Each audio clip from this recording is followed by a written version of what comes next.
Bonjour à tous, alors dans cette vidéo, on va faire le point sur le bear market en cours, notamment aux États-Unis. Et puis ce qu'on va faire dans un second temps, c'est qu'on va regarder l'évolution des multiples de valorisation de 18 entreprises qualitatives, aussi bien en Europe qu'aux États-Unis. Et comme vous allez le voir, certaines de ces entreprises commencent à afficher des multiples de valorisation raisonnables, ce qui ne veut pas dire, bien entendu, que ceux-ci ne peuvent pas devenir plus raisonnables au cours des prochains mois. Point important, comme d'habitude, les informations présentées dans cette vidéo ne constituent aucunement des conseils en investissement, celles-ci ont un but purement éducatif. Alors on va commencer par faire le point sur le bear market en cours. Je vous rappelle qu'un bear market, c'est un marché baissier prolongé avec un plus bas situé au-delà de 20% en dessous du dernier plus haut. Et donc au moment où je tourne cette vidéo, le S&P 500 est environ 23% en dessous du dernier point haut. Donc on va se concentrer ici sur un premier graphique qui retrace l'ensemble des bear markets sur le S&P 500, donc aux États-Unis, depuis 1946. Alors ce qu'on peut noter sur ce graphique, c'est que le S&P 500 affiche son 14e bear market depuis 1946, ce qui nous donne un bear market tous les 5 ans et demi environ, en moyenne. Deuxièmement, on peut noter que le S&P 500 a perdu 32,7% en moyenne lors des bear markets depuis 1946 et que le S&P 500 est en baisse de 23% au moment où je tourne cette vidéo et depuis ces derniers plus hauts.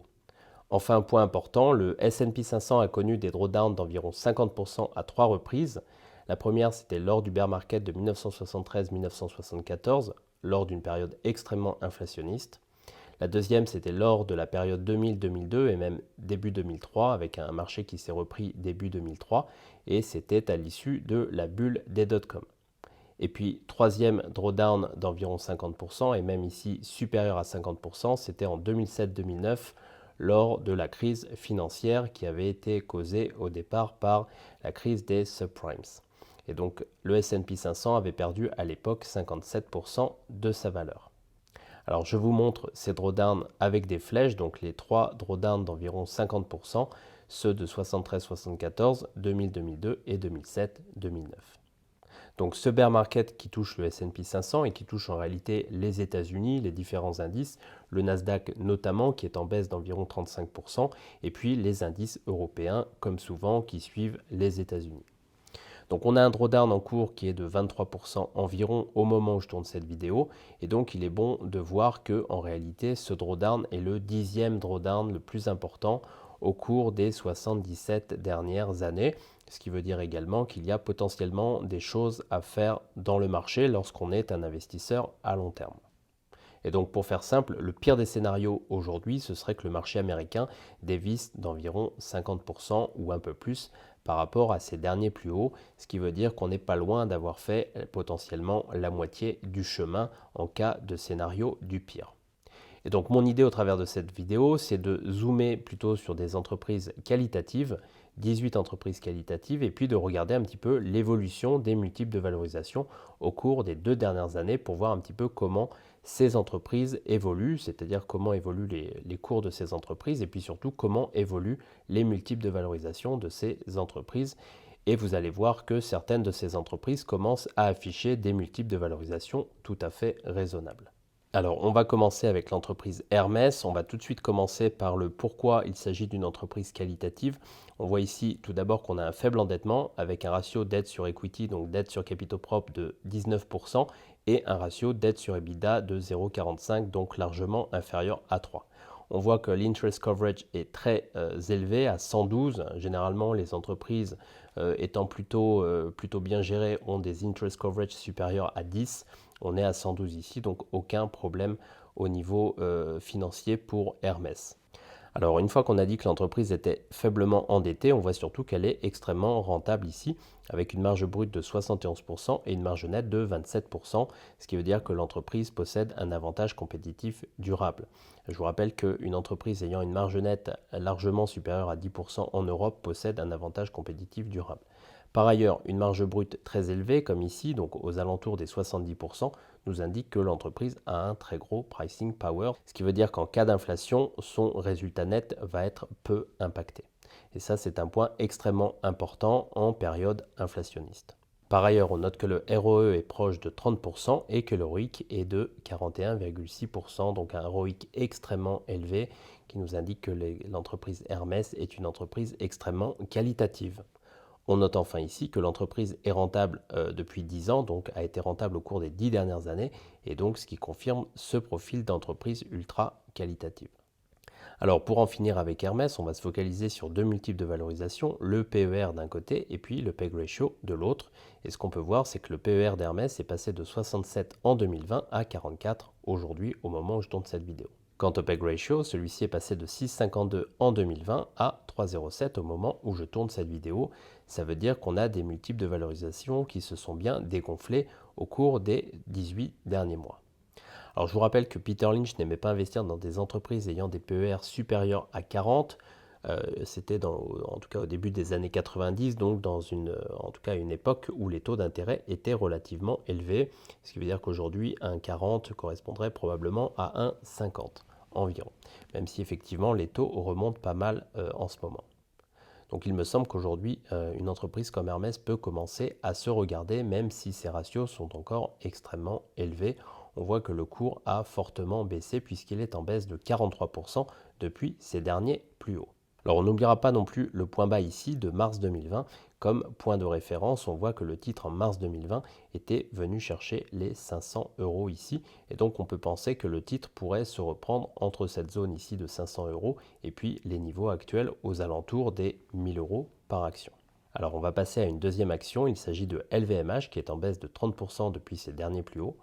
On voit que le ratio dette sur equity, donc dette sur capitaux propres, est de 73%, ce qui est correct, mais qui commence à être un petit peu élevé.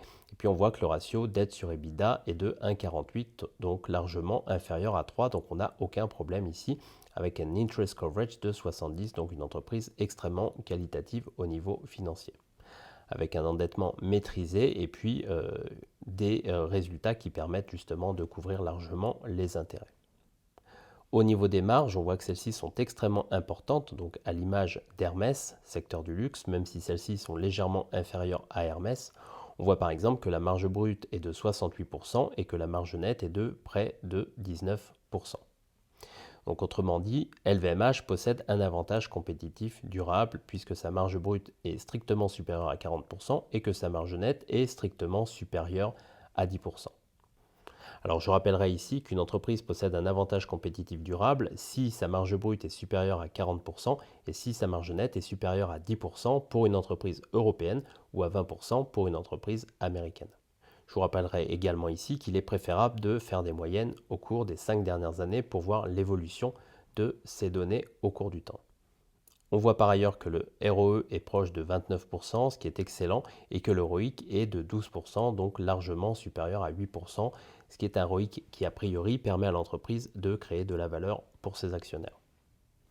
On note enfin que l'entreprise a été rentable au cours des 10 dernières années, ce qui veut dire qu'elle a dégagé un résultat net strictement supérieur à 0 au cours des 10 dernières années. Au niveau des ratios de valorisation, donc du PER et du PEG ratio, on peut voir que le PER de LVMH est passé de 55 à fin 2020 à 23 et donc celui-ci a été divisé par 2 au cours des 18 derniers mois. On note enfin que le PEG ratio est passé de 4 à 1,24 en 18 mois, ce qui veut dire que l'entreprise est valorisée beaucoup plus raisonnablement aujourd'hui a priori. Bien entendu, il faudra voir ce que donnent les earnings, donc les résultats de LVMH au cours des prochains trimestres, ce qui bien entendu pourrait de nouveau impacter le PER, ce qui pourrait faire remonter le PER si les résultats n'étaient pas aussi bons qu'attendus. Alors on va maintenant jeter un œil à L'Oréal qui est en baisse également de 30% depuis ses derniers plus hauts. On voit que l'entreprise a un ratio dette sur equity, donc dette sur capitaux propres de 27%, ce qui est très bon. L'entreprise est faiblement endettée. Et puis on voit que le ratio dette sur EBITDA est de 0,8, donc largement inférieur à 3, ce qui veut dire que là encore l'entreprise est extrêmement bien gérée et extrêmement solide financièrement. Enfin, on note que l'interest coverage est de 128, ce qui veut dire que l'entreprise n'a aucun problème financier. Au niveau de la rentabilité, on peut voir que la marge brute de L'Oréal est de 73,88%, donc très proche de 74%, une marge brute exceptionnelle, ce qui veut dire également que l'entreprise a un très gros pricing power. Au niveau de la marge nette, on voit que celle-ci est de 14%, ce qui veut dire que l'entreprise L'Oréal possède un avantage compétitif durable. Et puis on note que le ROE est de près de 17% et que le ROIC est de près de 13%, ce qui veut dire que l'entreprise crée de la valeur a priori pour ses actionnaires. Alors je vous rappellerai ici qu'une entreprise crée de la valeur pour l'actionnaire lorsque son ROIC est largement supérieur à son WACC, c'est-à-dire en français à son coût moyen pondéré du capital. Pour faire simple ici, si l'entreprise est capable de générer un ROIC de 13% alors même qu'elle emprunte à 3%, ça veut dire que la création de valeur est de 10% au cours de l'année. On peut voir enfin pour L'Oréal que l'entreprise a été rentable au cours des 10 dernières années, ce qui veut dire qu'elle a obtenu un résultat net strictement positif au cours des 10 dernières années. Au niveau des multiples de valorisation, donc du PER et du PEG ratio, on peut voir que le PER est passé de 51 en 2021 à près de 39 aujourd'hui, ce qui veut dire que le PER est en train de se contracter pour L'Oréal. Au niveau du PEG ratio, on peut voir que celui-ci est passé de 8 en 2020 à 5,68 au moment où je tourne cette vidéo, ce qui reste un PEG ratio relativement élevé, puisque je vous rappelle en effet qu'il est préférable d'investir dans des entreprises lorsque le PEG ratio est inférieur à 1. Alors on passe maintenant à Air Liquide, qui a connu une baisse de 23% par rapport à ses derniers plus hauts. On peut voir ici que le ratio dette sur equity est de 65%, donc un endettement tout à fait maîtrisé par Air Liquide. Et puis on peut noter ici que le ratio de dette sur EBITDA est de 2,27, donc un ratio inférieur à 3. On n'a aucun problème ici. Enfin, on note que l'interest coverage est de 12, donc un interest coverage tout à fait confortable pour Air Liquide qui possède des ratios financiers tout à fait corrects. Au niveau de la rentabilité du groupe, on peut voir que la marge brute est de près de 60%, ce qui veut dire que l'entreprise possède un avantage compétitif durable, ce qui est confirmé ici par une marge nette de 11%, ce qui veut dire là encore que l'entreprise possède un avantage compétitif durable, puisque la marge brute est supérieure à 40% et que la marge nette est supérieure à 10%. On note par ailleurs que le ROE est de 13%, ce qui est très bien, et puis que le ROIC est de 7,4%, ce qui est beaucoup moins bien ici, et donc il faudrait regarder ce chiffre au cours des 5 dernières années. Il me semble que ce chiffre est largement supérieur à 10% au cours des 5 dernières années, mais ce sera à vérifier bien entendu. On note par ailleurs que l'entreprise a été rentable au cours des 10 dernières années, ce qui veut dire qu'elle génère un résultat net positif, strictement supérieur à 0 chaque année depuis 10 ans. Au niveau du PER, on peut noter que celui-ci était de 26 en 2020, de 28 en 2021 et de 26 au moment où je tourne cette vidéo, ce qui veut dire que le PER d'Air Liquide est relativement constant au cours du temps. On peut noter par ailleurs que le PEG ratio n'a pas fortement évolué puisque celui-ci était de 5,50 en 2020 et de 5,62 au moment où je tourne cette vidéo, ce qui veut dire qu'il n'y a pas de contraction des multiples de valorisation d'Air Liquide et ça se ressent ici au niveau du cours de bourse puisque la baisse n'est que de 23%. On se rappellera cependant que le point bas de mars 2020 était situé ici aux alentours des 87-88 euros. Ce qui peut nous donner bien entendu un point de référence en cas de correction plus marquée sur le titre. Allez, je passe ici à Dassault Systèmes qui est en baisse de 42% depuis ses derniers plus hauts. On peut voir ici que le ratio dette sur equity, donc dette sur capitaux propres, est de 72%, donc un ratio correct, notamment lorsqu'on retranche la trésorerie pour arriver à un ratio dette nette sur equity. Le ratio dette sur EBITDA est lui de 2,75, donc inférieur à 3, mais bien entendu, il faudrait vérifier, ou en tout cas il faudra vérifier que ce ratio ne dépasse pas les 3, auquel cas cela pourrait devenir plus inquiétant. Enfin, l'interest coverage est proche de 37, ce qui veut dire que l'entreprise est très bien gérée financièrement. Alors au niveau de la rentabilité, on peut voir que Dassault Systèmes présente une marge brute extrêmement élevée de 84% quasiment, ce qui veut dire que l'entreprise a un pricing power extrêmement important, ce qui est extrêmement pertinent, en tout cas extrêmement bon à avoir lorsqu'on est en période inflationniste. On peut noter que la marge nette est proche de 16%, ce qui veut dire que l'entreprise a un avantage compétitif durable. On note par ailleurs que le ROE est proche de 14%, ce qui est plutôt pas mal. En revanche, on note que le ROIC, lui, est proche de 7%, légèrement inférieur à 7%. Et là, il faudrait regarder les 5 dernières années pour voir comment ce ROIC a évolué. Enfin, ce qu'on peut voir ici, c'est que l'entreprise a été rentable au cours des 10 dernières années. Au niveau des ratios de valorisation, donc du PER et du PEG ratio, on peut voir que le PER est passé de 90 en 2020 et 2021 à 60 aujourd'hui. Donc on a une belle contraction du PER, mais on peut noter que le PER reste relativement élevé à ce jour.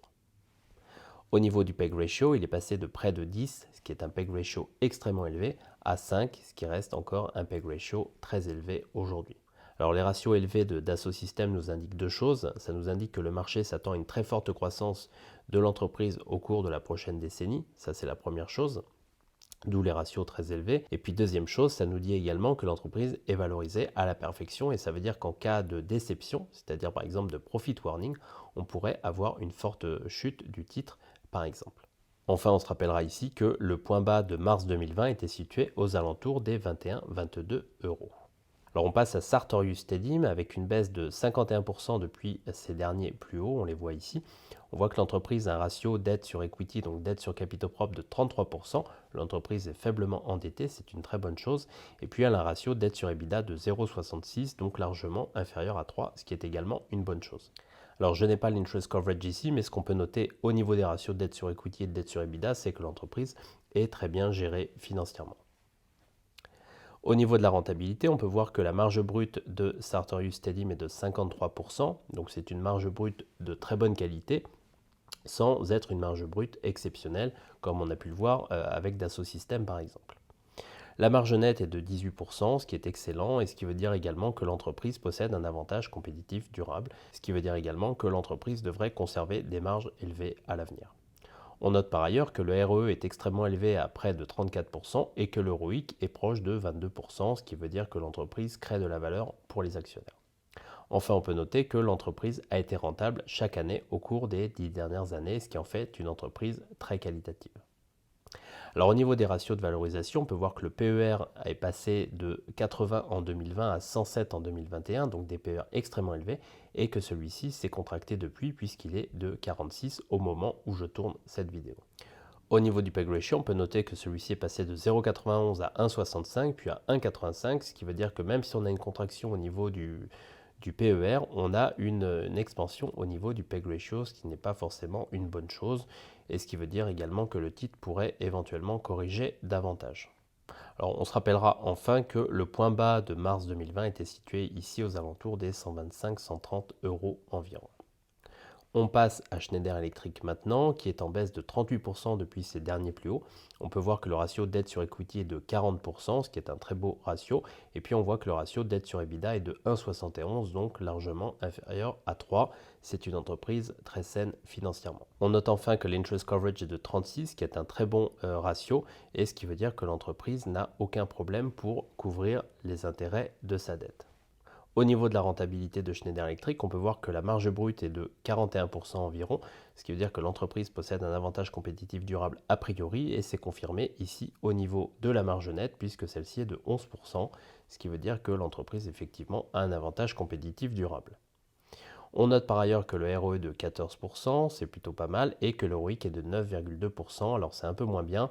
Il faudrait regarder bien entendu l'évolution au cours des 5 dernières années.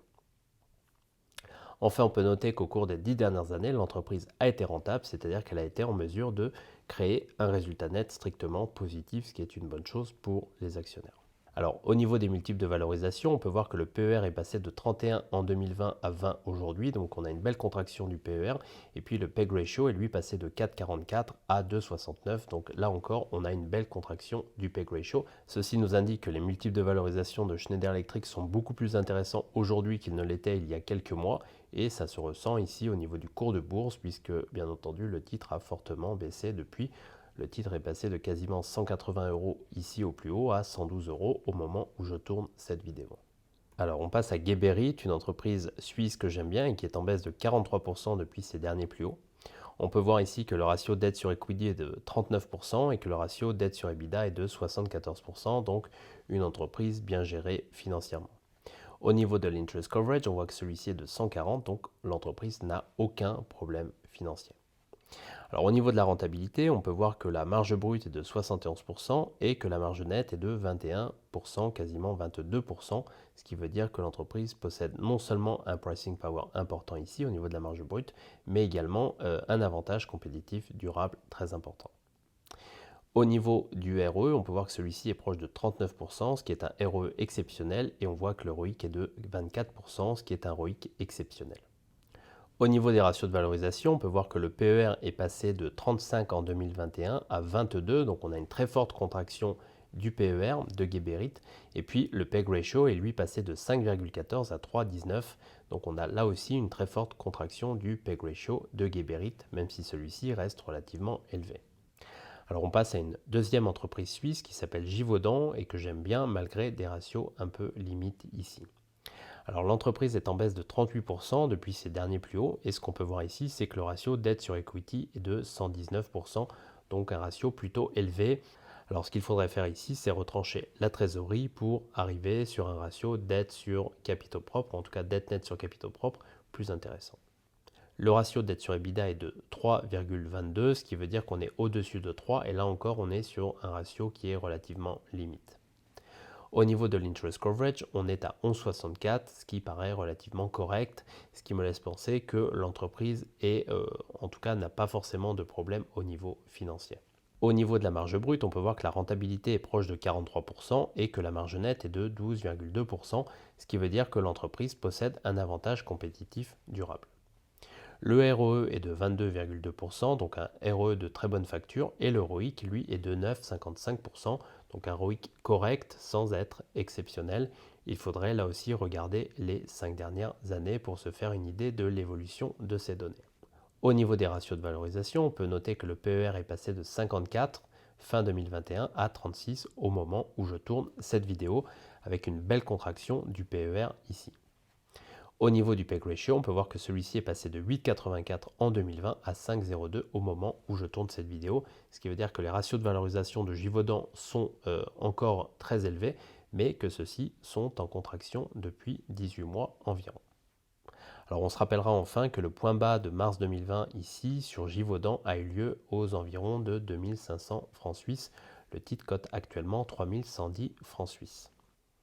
On passe à Assa Abloy, donc une entreprise suédoise que j'aime bien également, qui est en baisse de 28% depuis ses derniers plus hauts. Ce qu'on peut voir ici, c'est que le ratio dette sur equity est de 39% et que le ratio dette sur EBITDA est de 1,53, donc largement inférieur à 3. L'entreprise est très saine financièrement. On peut noter enfin que l'interest coverage est de 21, donc une entreprise très bien gérée au niveau financier. Au niveau de la rentabilité, on peut voir que la marge brute est très proche de 40% et que la marge nette est supérieure à 10% puisqu'elle est de 11,53%. Donc on a ici une entreprise ayant un avantage compétitif durable. Alors bien entendu, il faudrait regarder ça sur 5 ans, mais on peut voir ici qu'a priori l'entreprise a un avantage compétitif durable. Au niveau du ROE, on est ici sur un ROE de 17%, ce qui est de très bonne facture, et puis le ROIC, lui, est supérieur à 10%, ce qui est un ROIC tout à fait correct. Enfin, on note ici que l'entreprise a été rentable chaque année au cours des 10 dernières années, ce qui est une très bonne chose. Au niveau des ratios de valorisation, donc au niveau du PER, on voit que celui-ci est passé de 28, donc fin 2021, à 21 au moment où je tourne cette vidéo, et puis que le PEG ratio est passé de 5,51 en 2020, fin 2020, à 1,93 au moment où je tourne cette vidéo. Là encore, on a des ratios de valorisation qui sont en train de se contracter. Allez, je passe à l'entreprise Legrand qui est en baisse de 35% depuis ses derniers plus hauts. On peut voir ici que le ratio dette sur equity est de 89% et que le ratio dette sur EBITDA est de 3,19. Donc des ratios un peu élevés. Il faudrait bien entendu regarder le niveau de trésorerie ici pour voir le ratio dette nette sur capitaux propres.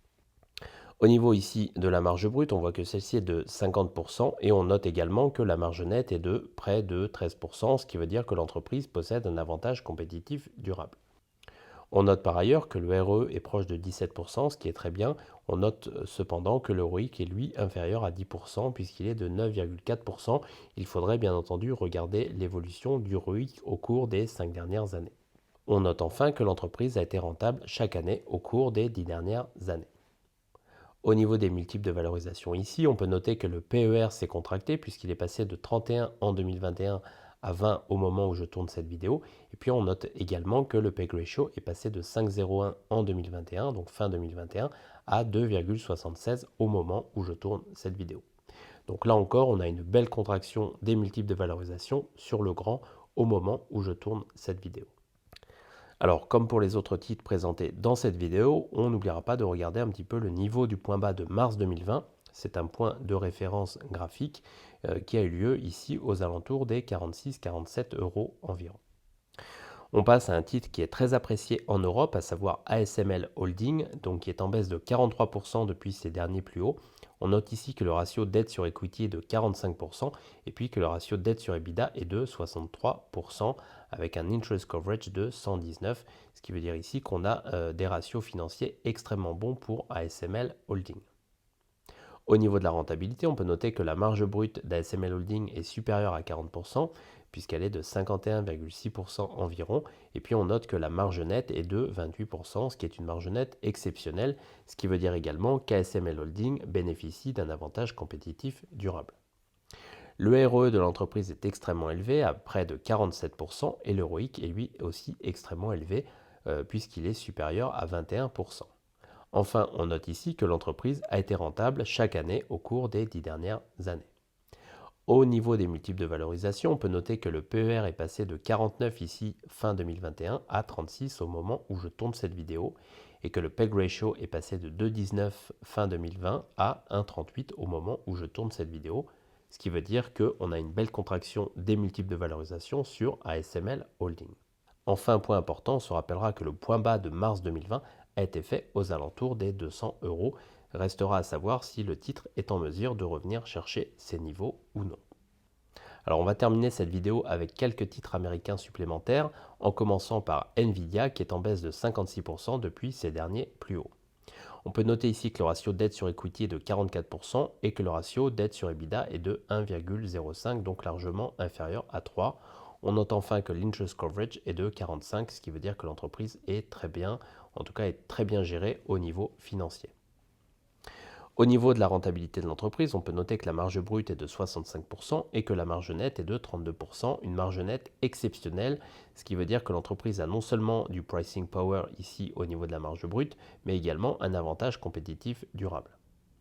Le ROE est exceptionnel de 40% et le ROIC est exceptionnel puisqu'il est de 61%. Donc on a des données ici qui sont tout à fait exceptionnelles. Alors maintenant, il est bon d'avoir, ou en tout cas de prendre un peu de recul, puisque Nvidia a été essentiellement tiré par l'émergence des crypto-monnaies. Il faudra voir ce qu'il en est dans les années qui viennent, notamment. Enfin, ce qu'on peut noter ici, c'est que l'entreprise a été rentable chaque année au cours des 10 dernières années, ce qui est en fait une entreprise extrêmement qualitative. Au niveau des multiples de valorisation, on peut voir que le PER est passé de 75 à 44, donc on a une très forte contraction du PER. Puis on peut noter également que le PEG ratio est passé de 2,5 à 1,36, donc là aussi on a quasiment une division par deux des multiples de valorisation de Nvidia, ce qui veut dire que l'entreprise est en train de revenir sur des niveaux de valorisation beaucoup plus raisonnables, même si on peut penser que ceci pourrait continuer à se contracter dans les mois, ou en tout cas au cours des mois qui viennent. Enfin, graphiquement, on peut noter ici que le point bas de mars 2020 a eu lieu aux environs des 50 dollars à peu près et que le cours de Nvidia oscille aux alentours de 160 dollars au moment où je tourne cette vidéo. Donc on a potentiellement une marge de correction encore importante, même s'il n'est pas dit qu'on reviendra tester la zone des 50 dollars bien évidemment.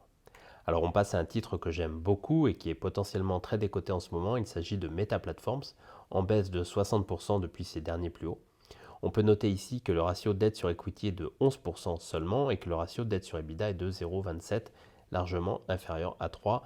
Il n'y a pas d'interest coverage ici, mais les chiffres nous indiquent qu'il n'y a aucun problème financier au niveau de Meta Platforms, qui possède en outre près de 50 milliards de dollars de trésorerie. Alors, au niveau de la rentabilité de l'entreprise, on peut voir que la marge brute est de 80%, donc une marge brute exceptionnelle, ce qui veut dire également que Meta Platforms possède un pricing power très important, notamment en période inflationniste. Au niveau de la marge nette, on peut voir que celle-ci est de 31%, donc une marge nette extrêmement élevée, ce qui veut dire que Meta Platforms possède un avantage compétitif durable. Le ROE est proche de 30%, c'est un ROE exceptionnel, et le ROIC est de 37%, là encore un ROIC exceptionnel, une entreprise exceptionnelle avec des ratios de valorisation, comme on va le voir, qui sont totalement décotés, et donc ça peut en faire un investissement intéressant dans une optique de long terme, bien entendu. Enfin, on note ici que l'entreprise a été rentable chaque année au cours des 10 dernières années. Il s'agit ici, au vu de tous ces éléments, d'une entreprise ultra qualitative. Alors au niveau des multiples de valorisation, on peut voir que le PER de Meta Platforms est passé de 27 en 2020 à 12 au moment où je tourne cette vidéo. Donc on a une division par deux du PER de Meta Platforms. Au niveau du PEG ratio, on peut voir que celui-ci est passé de 0,93 à 0,44 en l'espace de quelques mois, ce qui veut dire que l'entreprise est potentiellement très décotée en ce moment. Alors Meta Platforms me fait beaucoup penser à Apple qui avait vu son PER passer de 30 à 10, donc une très forte contraction du PER, avant une très forte expansion de celui-ci, puisque celui-ci était repassé de 10 à 30 par la suite. Voilà, donc Meta Platforms sera un titre à suivre au cours des prochaines années et on gardera à l'esprit ici que le point bas de mars 2020 a été fait aux alentours des 140 $ environ. Alors je passe ensuite à Alphabet, là aussi un titre potentiellement décoté. On voit que celui-ci est en baisse de 33% depuis les derniers plus hauts. On note ici que le ratio dette sur equity est de 11% seulement et que le ratio dette sur EBITDA est de 28% seulement avec un interest coverage de 233, ce qui veut dire que l'entreprise est magnifique d'un point de vue financier. Au niveau de la rentabilité, c'est tout aussi intéressant puisque l'entreprise a une marge brute proche de 57% avec une marge nette proche de 28%, donc une entreprise qui a un avantage compétitif durable. Le ROE est proche de 31% et le ROIC est supérieur à 36%, ce qui veut dire qu'on a une très forte création de valeur pour l'actionnaire, en tout cas l'actionnaire d'Alphabet. Donc on a une entreprise extrêmement qualitative ici, comme on l'a vu, et on a des multiples de valorisation qui commencent à être intéressants puisque le PER est passé de 30 à 20 entre 2020 et aujourd'hui, donc une contraction très importante du PER d'Alphabet. Et puis on peut noter que le PEG ratio, lui, est passé de 1,57 à 0,76, ce qui incite potentiellement à rentrer sur le titre Alphabet.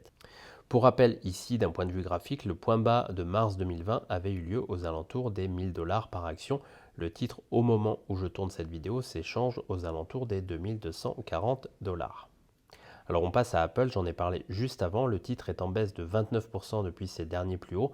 C'est une entreprise, comme vous le savez probablement, qui compose quasiment la moitié du portefeuille de Warren Buffett, donc de Berkshire Hathaway, puisqu'il a un peu plus de 40% de son portefeuille investi dans Apple. L'entreprise a un ratio dette sur equity de 178%, alors ça peut choquer à première vue. Il faut savoir que les entreprises les plus qualitatives sont en mesure généralement d'avoir des taux d'endettement en augmentation lorsqu'elles deviennent matures. Ça va être le cas pour Apple, ça va être le cas pour des entreprises comme Moody's par exemple. Le ratio dette sur EBITDA est lui de 0,9, donc largement inférieur à 3, et puis l'interest coverage est de 43. Donc on peut voir sur base de ces deux ratios que l'entreprise Apple n'a aucun problème au niveau financier, malgré une dette sur capitaux propres relativement importante. Ceci s'explique tout simplement par le fait que l'entreprise est en mesure de générer 90 milliards de free cash flow chaque année. Au niveau de la rentabilité, on peut voir que la marge brute d'Apple est de 43% et que la marge nette d'Apple est de 26%, ce qui veut dire que l'entreprise possède un avantage compétitif durable. Le ROE est lui extrêmement élevé, de 151%. Ceci s'explique par justement un endettement relativement important, ce qui permet de booster les résultats du ROE. Et puis on voit ici qu'au niveau du ROIC, on est à 35%. Donc on a un écart très important qui s'explique ici par la structure financière de l'entreprise qui est relativement endettée pour justement booster ce résultat au niveau du ROE, donc du rendement sur capitaux propres. On note enfin que l'entreprise a été rentable chaque année au cours des 10 dernières années et donc il s'agit globalement d'une entreprise qualitative. Au niveau des ratios de valorisation, on peut noter que le PER est passé de 35 à 22. Alors je vous rappelle qu'en 2009, on avait un PER de 10 sur Apple. Donc on peut éventuellement, en cas de bear market prolongé, revenir sur un PER de 10 sur Apple. Ce n'est pas impossible. Enfin, le PEG ratio est passé de 4,98 en 2020 à 1,57 aujourd'hui, ce qui nous indique que l'entreprise est revenue, ou en tout cas est en train de revenir sur des niveaux de valorisation relativement raisonnables. Enfin, d'un point de vue graphique, on peut noter que le point bas de mars 2020 a lieu ici aux alentours des 55 $ sur Apple. Le cours évolue aux alentours des 136 $ au moment où je tourne cette vidéo. Alors je passe à une autre action qui a été très recherchée des investisseurs au cours des dernières années. Il s'agit de Microsoft qui est en baisse de 31% depuis ses derniers plus hauts. Alors ce qu'on peut voir ici, c'est que le ratio dette sur equity est de 38% et que le ratio dette sur EBITDA est de 0,6, donc largement inférieur à 3 avec un interest coverage de 38, ce qui veut dire que l'entreprise est très saine au niveau financier. Au niveau de la rentabilité, on peut noter que la marge brute de Microsoft est proche de 69% et que la marge nette est proche de 40% à 37,6%, ce qui veut dire que l'entreprise a non seulement du pricing power, un pricing power important, très important en période inflationniste, mais aussi un avantage compétitif durable très important. Le ROE est lui de 48%, ce qui est extrêmement élevé, et le ROIC est lui de 32%, là encore un ratio extrêmement élevé. On note enfin que l'entreprise a été rentable chaque année au cours des 10 dernières années, donc on a bien affaire à une entreprise ultra qualitative ici. Au niveau des ratios de valorisation, on peut voir que le PER est passé de 35 en 2020 à 27 au moment où je tourne cette vidéo et que le PEG ratio est lui passé de 1,67 en 2021 à 1,28 au moment où je tourne cette vidéo. On a bien contraction des ratios de valorisation de Microsoft au cours des derniers mois. Alors au niveau graphique, on retiendra que le point bas de mars 2020 a été fait aux alentours des 140 $ contre un titre qui s'échange actuellement aux alentours des 255 $. Alors on terminera cette vidéo avec le titre Adobe qui est en baisse de 51% depuis ses derniers plus hauts. On peut voir ici que le ratio dette sur equity est de 33% et que le ratio dette sur EBITDA est de 68% pour un interest coverage de 54%, ce qui veut dire que l'entreprise est très saine au niveau financier. Au niveau de la rentabilité de l'entreprise, on peut noter que la marge brute est tout à fait exceptionnelle à près de 88%, que la marge nette est également tout à fait exceptionnelle à près de 29%, ce qui veut dire que l'entreprise a un très bon pricing power ici au niveau de la marge brute et puis surtout possède un avantage compétitif durable très important. Le ROE est lui également exceptionnel à près de 35% et le ROIC est très élevé à plus de 21%, ce qui veut dire que l'entreprise Adobe est une entreprise extrêmement qualitative. Enfin, on peut noter ici que l'entreprise a été rentable chaque année au cours des 10 dernières années. Alors, au niveau des ratios de valorisation et au niveau du PER en particulier, on peut voir que celui-ci est passé de 67 en 2021 à 37 au moment où je tourne cette vidéo, donc une contraction par près de 2 du PER d'Adobe. Au niveau du PEG ratio, enfin, on peut voir que celui-ci est passé de 2,29 à 1,25, ce qui veut dire que les ratios de valorisation d'Adobe se sont pas mal contractés au cours des derniers mois. Là encore, on peut penser que les ratios de valorisation d'Adobe sont encore relativement élevés, pour autant ils sont en train de revenir sur des niveaux beaucoup plus raisonnables. Alors on peut quand même jeter un œil au graphique ici et voir que le point bas de mars 2020 a eu lieu aux alentours des 275 $ environ sur Adobe. Voilà, alors mon objectif avec cette vidéo, c'était de vous montrer deux choses. Premièrement, je voulais faire le point sur le bear market en cours, notamment aux États-Unis. On peut voir que celui-ci est relativement avancé, même si, bien entendu, le marché peut tout à fait descendre d'un ou deux crans supplémentaires. Et puis la deuxième chose, c'était de vous montrer qu'on a une contraction relativement importante des ratios de valorisation sur des valeurs ultra qualitatives ou qualitatives. Et donc, il y a potentiellement des valeurs qui peuvent commencer à se regarder actuellement sur ces niveaux de valorisation. Voilà, c'est tout pour cette vidéo. J'espère que celle-ci vous a plu. Malgré ma voix nasillarde, je suis malade, donc forcément la voix ressort comme ceci. J'espère que vous m'excuserez pour cela. Et puis, bien entendu, si vous avez aimé cette vidéo, n'hésitez pas à mettre un pouce bleu. Et si vous ne l'avez pas encore fait, je vous invite à vous abonner à la chaîne. En attendant, je vous dis à très bientôt pour de nouvelles vidéos. Allez, merci.